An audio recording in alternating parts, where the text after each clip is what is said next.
It's 6:34 p.m. So I'm going to go ahead and call this meeting, regular meeting of the Board of Public Safety to order. For the record, today is October 7th, 2020. We are in the City Hall auditorium. And before we begin the meeting, could you please stand and pledge To the flag of the United States of America and to the republic for which it stands, one nation, under God, indivisible, with liberty and justice for all.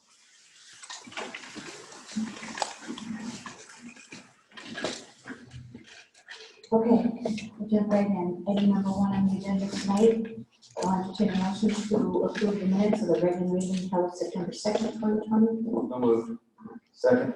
Thank you, Commissioner Bingham, second by Commissioner Benedetto. Do we have questions or comments? Hearing none. All in favor? Aye. Any opposed? Abstain. One abstention would be Commissioner Coxwell. Item 2 on the agenda, I will entertain a motion to accept Fire Chief Talley's report. So moved. Thank you, Second. Commissioner Benedetto, second by Commissioner McLeod. Questions on the report? Chief, just 2 questions. Overtime, is that because of incidents that happen, emergencies? So a couple things. Yeah, we did have several second alarm callbacks in there. The other thing that's in there is we did our annual live fire training up at the school. So the overtime cost for bringing the people in for that was already included in that. Okay. That was about $8,500 of the overall overtime on that. And how's the budget, your budgeting for overtime? We're still monitoring it. You know, we are seeing an increase, and obviously when we were in the middle of the COVID response, we had a low overtime vacation utilization. So our end of year overtime numbers were down, and you know, the members have till January 1 to use that vacation. So they're using that, which obviously is sort of pushing our overtime costs up, but we're still monitoring and in a decent position. Thank you. And the other one, on 8/24, one of our firefighters was assaulted at a fire. I read in the report. It was in the detective's report for the police department. The Curry Terrace. Curry Terrace. You got more I information? believe that's the fire we talked about last month, the Curry Terrace fire, 8/24? where we called the police department. That was Curry Terrace. At Tucker Drive? Yeah, 8/24? Yeah, they weren't assaulted, they were threatened, basically. They backed off and called the police department. What happened? Oh, okay. Yeah, I'm just reading off the police detective report. Okay, thank you. Any other questions? Hearing none, all in favor? Aye. Any opposed? Motion carries. Item 3, I'll entertain a motion to accept Deputy Fire Chief's report. So moved. Second. Second by Commissioner McLeod. Questions on the report?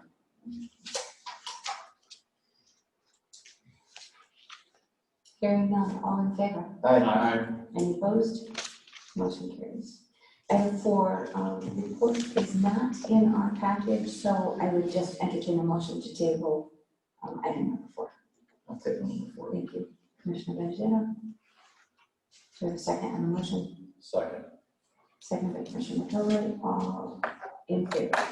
Aye. Any opposed? Motion is tabled. Item 5, I'll entertain a motion to accept the emergency management report. So moved.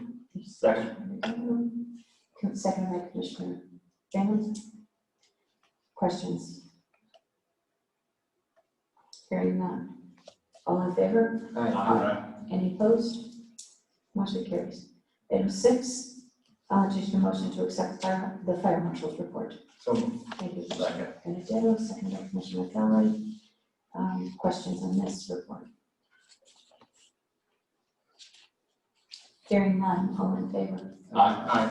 Any opposed? Motion carries. Item 7, I'll entertain a motion to accept Police Chief Baldwin's report. So moved. Thank you, Commissioner Second. Benedetto, and second by Commissioner McLeod. Questions on the report? Question, just on the overtime, Chief, the distracted driving grant, how do we make out with that grant? We received the grant for $20,000. It's a grant that is utilized 2 weeks in October, 2 weeks in April. Yeah, we did receive that, so. And how many guys does that cover? It would cover our entire, and it's an overtime eligible operation, so it's open to anybody within the department, all sworn members of the agency. Okay, so it's not just officers on the street. Correct. So if captain or lieutenant, they'll go on the road? Yes, and they frequently do. Okay, Yeah. thank you. Question on staffing. Where do we stand on staffing? Right now, we're down 14 people. We have 9 openings as a result of vacancies. We have 5 openings as a result, or we have 7 that are injuries, injury related. We are making progress with trying to fill these positions. We have 2 people that are in the New Britain Academy right now, slated to graduate in mid-November. We have 1 individual that just started the Meriden Academy. We have 2 people in the process to go into the Waterbury Academy at the end of October. But we're still rushing to get their backgrounds done, and hopefully everything goes well and they will be accepted into the academy. But it's all pending. The 2 for the Waterbury Academy are pending the background investigations. And have we lost an officer? Was that recently? Not yet, but I anticipate an officer being lost within the next couple of weeks. Yes. Thank you. Other questions for Chief Baldwin? Hearing none, I'll call a motion. All in favor? Aye. Any opposed? Motion carries. Item 8, again, the report I think isn't available with the package, so I'll entertain a motion to table. Thank you, Commissioner Dandeo. Second. And I heard Commissioner McCollum. All in favor? Aye. Any opposed? Motion carries. Item 9, I'll entertain a motion to accept the EMS provider activity report. So moved. Thank you, Commissioner Dandeo. Second. Second by Commissioner McLeod. Are there questions on the report? Yes, I have one question. On 918, there was an incident on 99 Winston Road where there was a head trauma. They called 911, and in your report it says it only took 5 minutes. And we were standing there for 16 minutes until the ambulance got there. The paramedic drove by and never stopped. He's on a hot call, it's a paramedic dispatch on a trauma call. I'm familiar with that call because the chief had called me about that. So that was a Bravo response for a fall, which would indicate basic life support ambulance responding to that. The paramedic vehicle was responding to that as well, which you normally wouldn't have to do. But at the same time, when he went by, he received a call for an unresponsive party, so he deferred it. Oh, that's why that. Well, I think the issue was LCD missed our on-scene time and actually used our en route to the hospital time as both on-scene and en route to the hospital time. So I have a document from our dispatch that it took us 7 minutes to arrive on the scene. I mean, I was there, and it took a long time. Well, again, like I say, I was watching, and there was no way 7 minutes. well, the LCD has us arriving on the scene at And then when I asked the driver, and I says, what took you guys so long? And he goes, well, they got us going all over the place. And that was the answer. right. And I was just being nice, asking him a question. Right, and I spoke to him as well too, because I wanted to make sure, exactly what was said. And again, we encourage our employees not to engage with anybody else. Honestly, I'm certainly sure you didn't know that you were a commissioner. Oh, no, with or without a commissioner. No, I know, but we, Taxpayer. I get it, but we don't want our employees to engage with anybody on the scene. I mean, I'd love. Well, I was holding a towel on the girl's head, it was bleeding, and I just asked him, what Right, took you so long? right, And the lady was very pleasant, and he wasn't too pleasant. okay. Well, afterwards, I'd love to give you my information, and please don't hesitate to call me in an incident like that. But I can assure you, it was a 7-minute response time. When we look at LCD's time, they have us arriving on the scene at 10:27, and then going back to the hospital at 10:27. So, it takes you longer to pull the stretcher out of the back of the ambulance and do some patient care. Okay. So, All right. Thank you very much. you're welcome. Other questions? Hearing none, I'll move the motion. All in favor? Aye. Any opposed? Motion carries. Item 10, I'll entertain a motion to consider business by the volunteer fire departments. So moved. Second. Thank you, Commissioner Pendergrass, second by Commissioner Dreyer. All in favor? Aye. Any opposed? We're open and. So, Dave Mackis from Drakeville. A couple of things. One is our pasta dinner that we had. It went off fabulously, much better than we were expecting. Actually, we ended up selling out in like an hour and, about 2 hours. It took us about 2 hours. We ended up selling out everything we had. We ended up making more money than we have in years, which is fantastic. Mostly due to takeouts, actually, which is really good. So thank you all for the people that supported that, and and for the city for supporting that. The other thing is our tanker. I know last month I told you about the tanker being down. It has gone back in service, and actually we just sent it earlier this week. We sent it back down to Gallons Night to get a full service on it. So that way we can make sure that everything A is working 100% and B, just hasn't been serviced fully in several years. And they're going to go through everything and check out everything for us. Some really good news. We put the tanker bill in for the issue into our insurance company, and they're paying about $10,500 of that. The total bill came out to about $12,000. So that's really good news. We are going to get the remainder sent over, an invoice for the remainder sent over to the chief, so that way that can get processed as well. So again, thank you for that. But that helped us out and helped the city out as well. So we did on October 3rd, we did a live burn with Deputy Chief Tripp in Torrington at the fire school. It went off great. It was really a lot of good training, really good in-depth, fighting the fire and learning how to do that. Thank you for allowing us to be there. That's all I have right now. Any questions for David? Quick question. Yes. When you brought up the tank getting fixed last month, you said it's gonna be about $8,900. Now it's just went up to $12,000. Yes. Fortunately, the insurance company picked up the tab on that to just circumstantial repairs. Right. So what? Couple of things there that happened was one of the harnesses, the expensive harness, it went literally everywhere in the truck, and it just took them more time and effort to put it back in than they expected. And then they also found a couple of things that didn't have anything to do with the exhaust leak that they repaired as well. It was a coolant leak, and I think it was just a coolant leak actually. And so but because they were there, it was going to cost less to do it now than it would have if they had to do it later on. So we just said, go ahead and do that to get that done. So that was part of the other cost. Based upon the last invoice, it looks like after the insurance is processed, it's going to be a little under $900 that's going to get charged that equipment chargeback. So went from a huge bill to a much more manageable.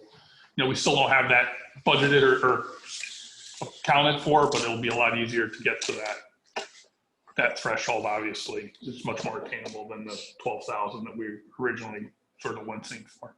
From an insurance standpoint, what allows repairs like that to get covered by insurance versus something else that might go down? So because that was not something, that wasn't a wear and tear item, at least this is what I've been told by insurance. It's because it wasn't a wear and tear item. It was something that, that broke unexpectedly and then did a whole lot of other damage. Okay. So that's what I've been kind of told about it. Thank you. Other questions for David before we go? Awesome. Thank you. Anything for Tor? We did the live burn downtown, great on Saturday, went well. And we're just getting ready for our Christmas trees. Fortunately, winter's coming. Unfortunately, Getting good and bad, but we're glad you're doing the trees. Yeah. All right, I'll move into our number 1 now, entertain a motion to consider business by department heads. So moved. Thank you, Commissioner. Second. And second by Commissioner Goodman. All in favor? Aye. Any opposed? Chief Marlin, anything to add this evening? I don't have too much this evening, Mayor. Just we kicked off as an unfortunate kickoff. We kicked off a Domestic Violence Month, October 1st, which is throughout the month where we bring awareness to the domestic violence issues that are plaguing our communities. We've had we're slated to make an arrest on a commercial burglary that we had, Sam's Mart on New Harmington Road last week. We're looking, our midnight shift guys, Officers Toledo, Savis, and Sergeant Kelly were responsible for identifying and apprehending these individuals. We will be, they were charged with minimal charges initially, but we'll be going after them for arrest warrants for more serious charges. So that was a real good grab when we consider some of the commercial burglaries that are taking place throughout our area.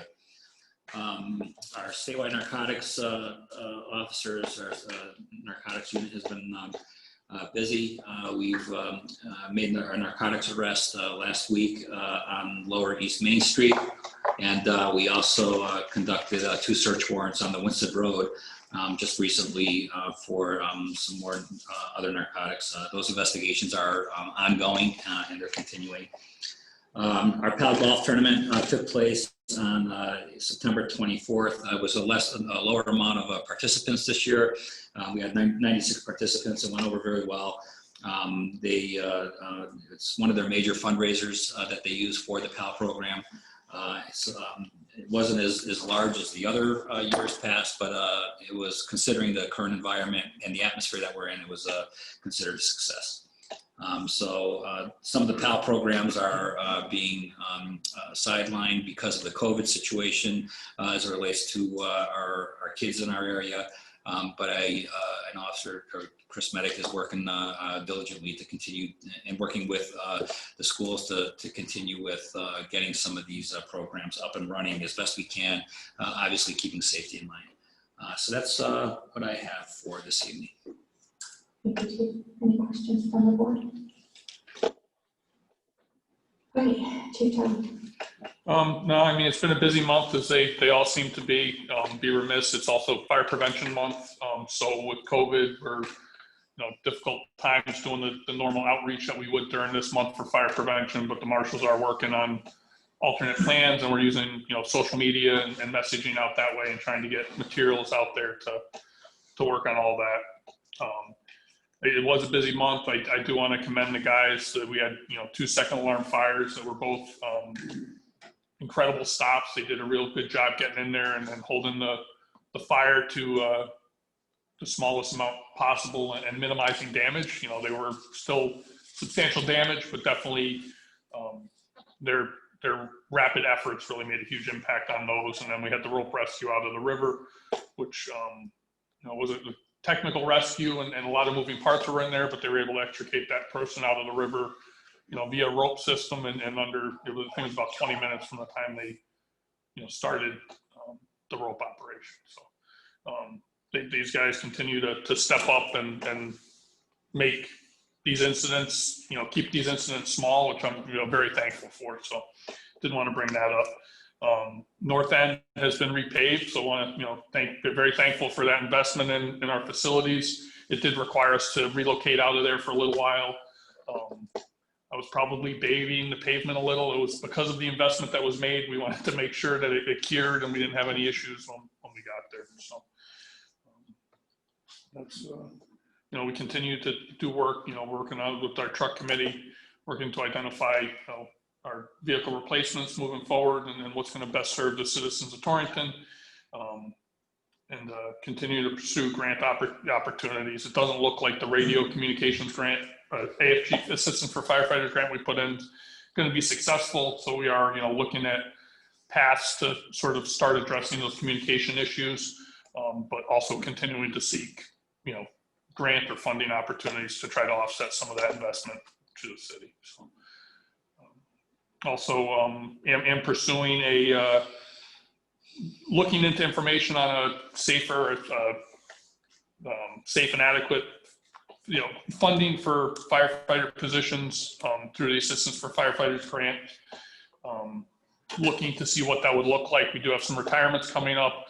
One thing that happened this year, and it sounds like it's going to be next year, is that grant program typically is a 75% federally funded, 25% funded for the municipality the first year, and then it ratchets down to 50 and 50 and then 35. The 2019 that they just awarded and what they're doing for the 2020 is they're waiving the local cost share. So that program would be, if it still holds, it would be a 100% salary offset to the city. So don't know what that's going to look like, but figured if that is the case, it definitely warrants investigating what that program looks like and whether that's a viable option. Would obviously, get more information as we find that. So, Any questions for Chief? Chief, just a couple of questions. Our COVID numbers in Torrington, where are they stand now? Overall, we're still in a good place, right? I think like everywhere else, we're seeing some small upticks and we're seeing cases that pop up. The overall, and I'm not an epidemiologist and I'm not a doctor, and throughout all this, I said I'm not going to pretend to be one. But the numbers themselves, I don't think are alarming. The fact that, and that's statewide, the fact that the numbers are trending up, even though it's not steep, is obviously something we'd rather not see, right? So we do continue to monitor them. We're not in a point right now where it's overly alarming, but it's definitely something that warrants keeping a track on. The hope is that will, instead of trending up, will start coming back down. But with the cold and flu season coming up, and I'm sure everyone's sees it in the news. There's probably a likelihood that we're going to see those numbers creep up a little as we move into the fall. Like I said, at this point, I don't think it's the number that the set number isn't what's alarming. It's the fact that we want to see them coming down and not moving up. How about with the schools reopening and they're going full time now? Yeah, I think they're hitting all their matrix. I won't speak for the school system, but I think they've been very responsive. They're taking this very seriously. They got all their procedures in place. I think they are making measured decisions in consultation with Torrington Area Health when they do have situations pop up. I don't want to, like I said, I don't want to speak with them. We obviously are in communication. We continue to support them and we'll continue to support their efforts. But they do seem to be taking appropriate steps. And I know they're in daily contact with Torrington Area Health as they work through those issues. And I just have to say, that fire on Winston Road, that first crew that was there, they did a great job. They got in that house and they knocked it down pretty quick. Yeah, and Jordan Lane too, same they thing. Lost that whole house and the neighbor's house. So. Yeah, no, they're quick efforts, and I think it drives a testament to the professionalism and dedication of the people that I'm lucky enough to work with, but also the timing too. Getting there in a timely manner really can make the situation. It allows us to be able to take actions that can have a huge impact on saving the structure and lives that are contained. Thank you. Other questions for Chief? Chief, when you're talking about the COVID numbers going up, is that based on a percentage figure or a raw quantity? Just raw quantity. Okay. Yeah. No, just it's Yeah. And I'm in look at it's when we're at the numbers we're at now, low numbers. If you're at a small number, a small increase can look like a big percentage increase. Exactly. Yeah. So, and I think that's where I say the actual numbers where we're at, I think we're in good shape. Yeah, because when I just watch the news, it's like they're talking about the percentages. It's like it's a simple mathematical piece to it, how live statistics.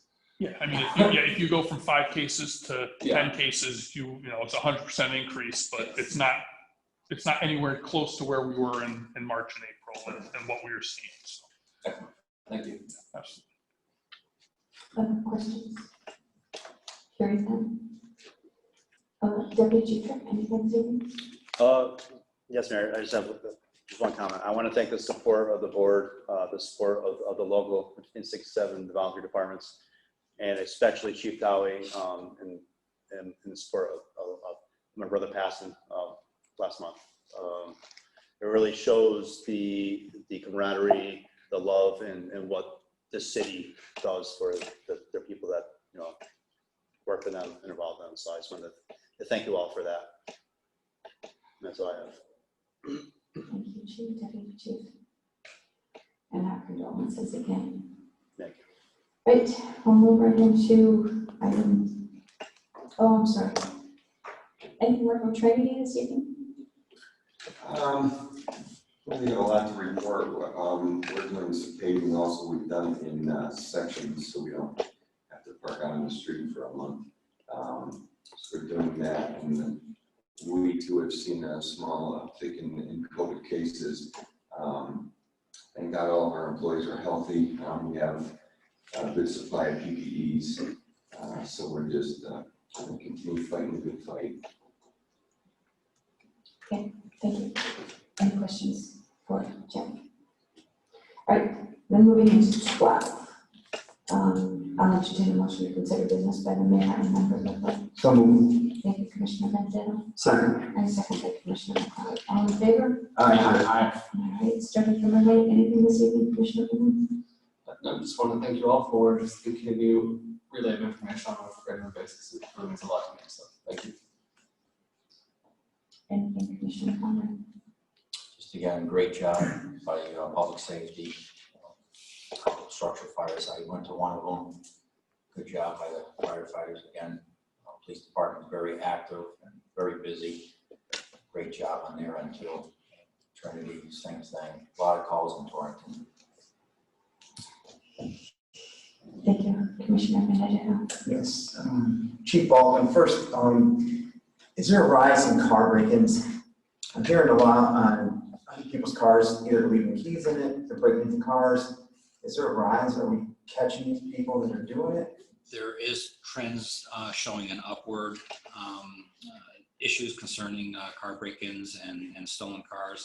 I don't have specific statistics for Torrington, but I am aware of some that have occurred within our community, and a lot of it does have to do with the vehicle owners failing to properly secure their vehicles and leaving their vehicles and their keys in the vehicle. We haven't had some stolen car reports recently that I'm aware of, but we have had some break-ins, as you indicate. And this is area-wide. It's not just a Torrington problem. It's occurring throughout our adjoining communities.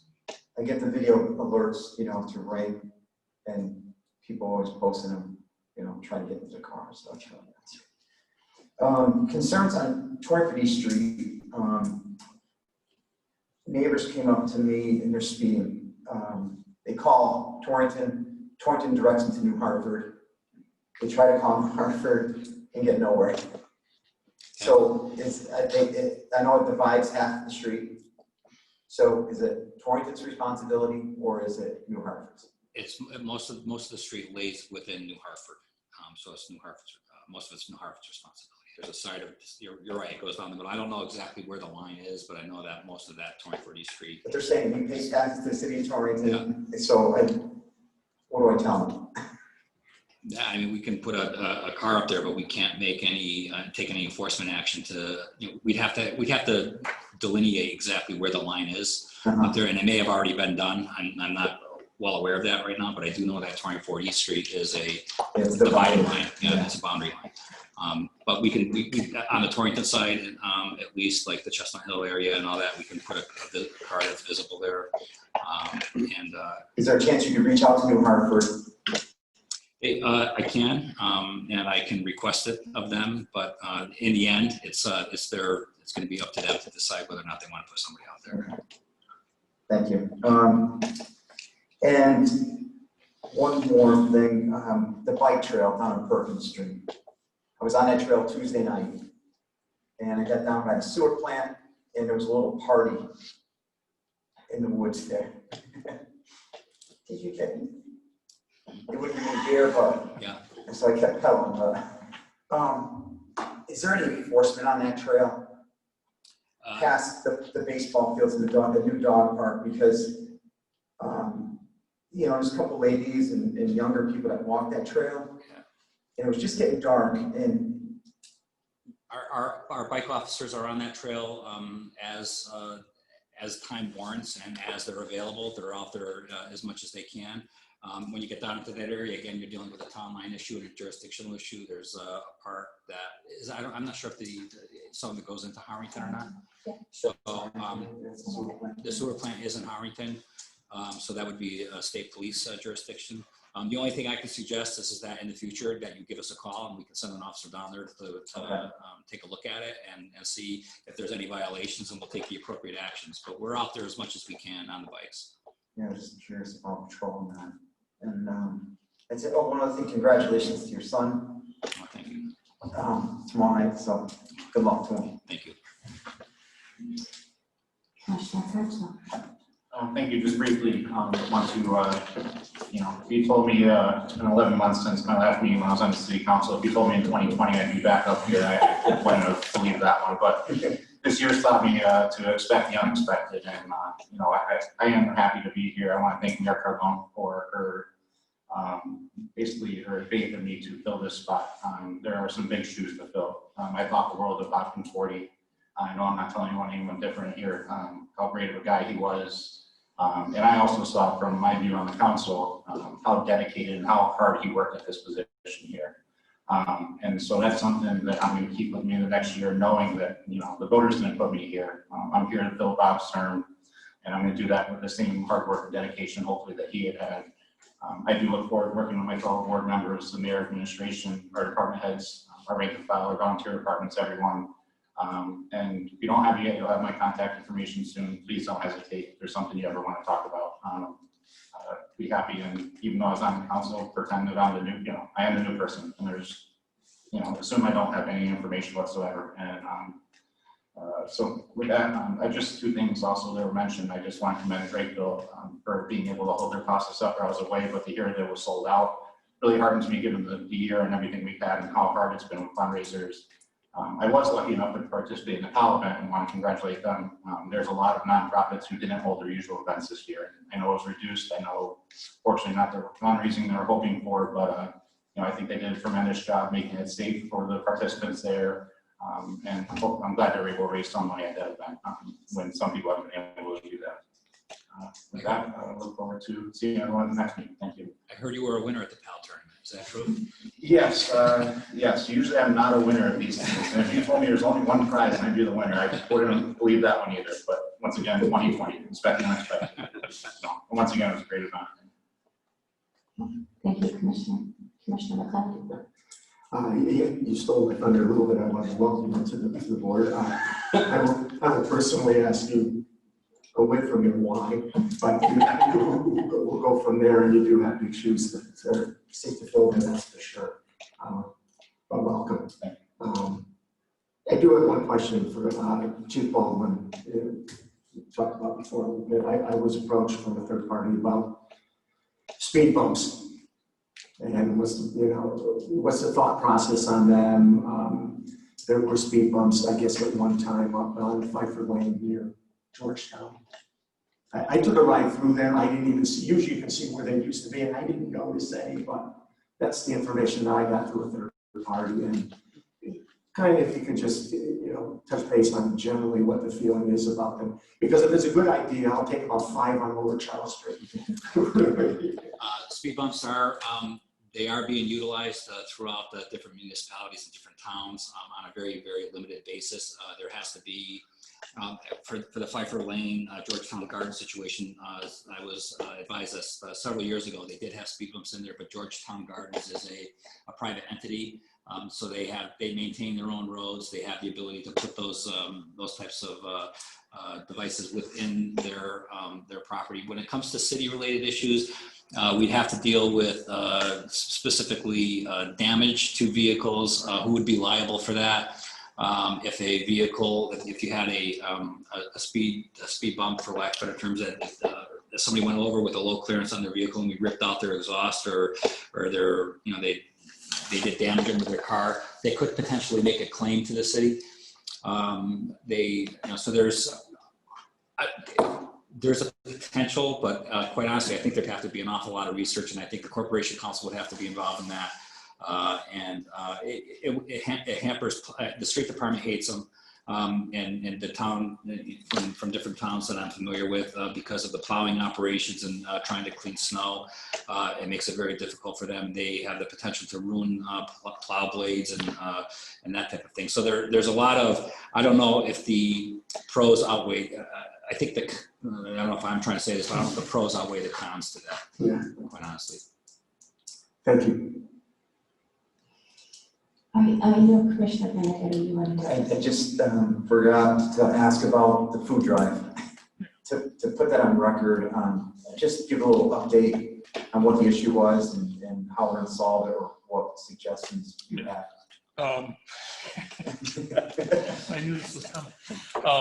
No, so Friendly Against Food Bank has secured the food distributions that are running out of Technology Park Drive, out of the Doyle's warehouse up there. So, you know, throughout all this, we've been supportive of their efforts. We know that the food insecurity need, we do understand the need that's out there. We have been, you know, we had been working with them. Those events had been scheduled, and, you know, we will continue to try to support them. We have, you know, been in conversation with them. We've provided them some guidance and some tips to sort of streamline their operation. And you know, we'll continue to support them. Ultimately, it's their event that they're bringing up there, but we're there supporting them through emergency management and public safety. So our hope is that that program is scheduled to run every Saturday through October, with the exception of Halloween. At this point, scheduled. We've worked with, and you know, police and fire have worked with them, and they've made some modifications to what their plan is for this upcoming Saturday. And our hope is that will resolve some of the issues, but we've also, you know, advised them that we can't have a reoccurrence of what happened because of the impact on the community and the public safety issue that it creates with the traffic up there. So our hope is that will be alleviated, but they are also looking at plan Bs. If, you know, if what we've recommended and what they put in place, you know, doesn't work, they're also looking at plan Bs for how to keep that moving forward. You know, and with those are Department of Agriculture programs from, you know, a federal program. You know, we're thankful for those needs. There's definitely a need. We did do a walk up of the library parking lot, same program, just different location. And I think the focus moving forward too, I think, is they're really looking to support the food pantries and the feeding operations that are in place, because that need's going to be there for a while. So. Will somebody monitor it from your fire department or police department, monitor that on Saturday? Yep. I think both departments are working in conjunction, working together to monitor that. I mean, I'm going to be up there in the morning to get them set up and make sure, you know, the initial rollout is well, and then, you know, we'll keep an eye on it throughout the day. And, it is a tough. We're very thankful for Patterson for offering the space and making that available, because, you know, space is difficult, but it is a difficult location to do a distribution out of. So we're trying to hopefully work through those issues. Great, thank you. All right, I'll round this out. As you know, this will be the last Board of Safety meeting prior to the election, which is November 3rd. Your next meeting will be right after that. And I just wanted to touch base with the board and the two chiefs. Obviously, we're still in a pandemic. We're still thinking about what is, you know, best practices in making sure that our voters and our candidates who customarily do stand at polling places are safe, that they're socially distanced, that voters feel safe walking or traveling from their cars to the polling places. I can say that there have been some discussions, I think, between a couple of the campaign committees about how best to do that. But I do think that we're going to have to make a determination of what's appropriate. 6 feet masked, you know, that limits how many of these candidates can stand in one area, the Armory being the trickiest, because it's a sidewalk and, yeah. It's crazy all the time. It is, yeah. You know, you can't jam pack, you know, 30 people, candidates and campaign committees, and the voters, and expect the voters to feel safe. So I don't know, I know that you've spoken with Representative Cook. And I think we've developed at least a strategy that the campaigns are comfortable with, candidates and one representative from the campaign, and, you know, switching that out. But I think the goal is to keep everybody safe, 6 feet apart. And mask, yeah. The only other question I have was, you know, we talked about once about it. You know, we've had incidences in the past down there with, I don't want to right would use heckling or harassment or whatever you want to call it. And the police officers have always been great down there, but it's always been the examples of its freedom of speech. Okay, and I understand all that. In this case, it's a safety issue. So I think we look to the police, whoever happens to be on duty there, to be aware of what we're trying to accomplish. And I don't anticipate, you know, any rogues going to try doing something differently. But then again, it's election day and you never know what's going to happen. So, you know, if we could get, you know, the support of the police department and whoever happens to be on duty there. I mean, I don't expect them to babysit. I would like to think that the current leaders and perhaps future leaders would set a great example for the voters. But, you know, I've seen some weird stuff over the years. So, you know, if you could just take that back and think about that, whoever happens to be working on their, if everybody thinks that's, you know, that's proper, you know. Again, the free speech is a whole different game, but The only problem there was down there, and I've been down there for many years, is the cop's so busy directing traffic and helping people cross the street. Yeah. He can't do 2 tasks like that. So it needs to be. I don't expect them to babysit, and I agree completely. And I mean, I don't know what's going to happen at this point in time, but I think right now we're all anticipating that it'll be a little less busy, you know, a little less crowded down there for the absentee ballots and that type of thing, or people that are afraid to go.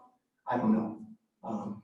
So yeah. I mean, I'm not asking you to do that. I'm just saying, be aware of it. How's that? You know, be a little more aware of it. That it's not a free speech thing. It's a safety issue. That's all that we're trying to maintain.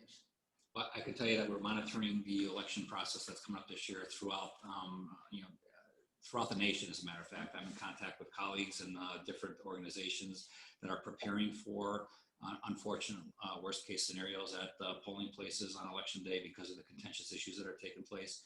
So we are aware of it. We are developing plans to potentially address some of these issues. I know the polling places, from what I understand, do hire officers, as you stated, Commissioner. And my patrol guys will be vigilant during those times. In addition to answering their regular calls for service, we'll increase our patrols at these polling stations simply because of the current environment. Thank you. So I know I asked for the department head reports, and I think a report that's probably pertinent this evening is, John, did you want to just give a quick brief on what's going on with absentee ballots? Yeah, so we've had a ton of them so far. I mean, we're over 4,000 absentee ballots issued already. So yeah, to that note, I might expect maybe the in-person would be a little less. I don't know. It definitely is a lot more absentee ballots than we're used to. What was the 4-year total, or total absentees, do you remember? What was it? Well, the 4 years ago, do you know what the total of absentees? I don't know. I want to say there's hundreds. It was like a Yeah, couple, I don't think a couple thousand. never No. 1,000. Yeah, and we're already over 4. I wouldn't be surprised if we had 5,000 absentee ballots. I want to say total voter turnout was probably somewhere around 10,000. Yeah. So 4,000 absentee ballots says, I think we're going to see a lot fewer voters in person. I think you'll see more voters also. I hope, we hope. You know, maybe not to reach that level of in-person voting, but I think you're going to see more. When we total them up at the end, I think you're going to see a lot more. I mean, I wish people would vote anyway. I'm not advocating who, why, and what, but Just gonna, and John, you do have those locked under key, right? You're not throwing them away. They're saying they're not going in the garbage, Yeah, we're just good. checking, just checking. Yeah. Thank you. It is a crazy year. All right, so I did also, as I was listening to the questions about our COVID numbers, I'm not sure that the board is aware and maybe repeating myself month after month, but on a daily basis, we do get a report out with a graph that shows where our numbers are. Chief Towie and Deputy Chief Tripp continue to operate every other week. We're doing situational awareness meetings and executive policy meetings. Those used to be weekly. At one point, they almost felt daily. But we're watching those numbers, and certainly if there's any anomaly, if we see, as I'm reading in Hartford, or you're hearing of the more high-profile positive cases in Waterbury, we'll certainly share any of that information with you as we need to. So, with that, there being no further business before the board, I'll entertain a motion to adjourn. So moved. Thank you, Commissioner Bennett. Second. Commissioner McLeod. All in favor? Any opposed? We're adjourned.